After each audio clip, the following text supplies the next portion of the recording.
পুরুষের জীবনটা কিন্তু অনেকটাই স্বাধীন, নারীদের জীবনটা কিন্তু তেমনটা স্বাধীন নয়। জাস্ট ফর এন এক্সাম্পল, আপনার সঙ্গে আপনার বউয়ের ঝগড়া হয়ে গেছে, আপনার মাইন্ড খুব হট, মেজাজ গরম, বাড়ি থেকে বের হয়ে যাবেন, বাইক নিয়ে ঘুরে আসবেন, সাইকেল নিয়ে বাইরে ঘুরবেন, আড্ডা দিবেন, চা খাবেন, বাহিরে বাতাস খাবেন, মায়ের কাছে যাবেন, বাবার কাছে যাবেন। কিন্তু মেয়ের জীবন কি এরকম?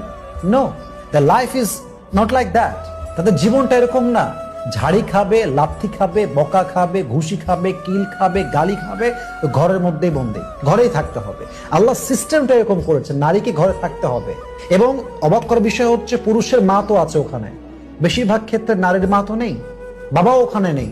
সে একটা ডিফারেন্ট লাইফ লিড করছে, যেখানে তার রক্তের মতো কেউ নেই, রক্তের আপন কেউ নেই। পুরুষদের এটা বুঝতে হবে যে অকারণে কোনো অন্যায় ছাড়া আমি আমার স্ত্রীর উপরে কোনো জুলুম করব না, যদি সে অন্যায়কারী না হয়।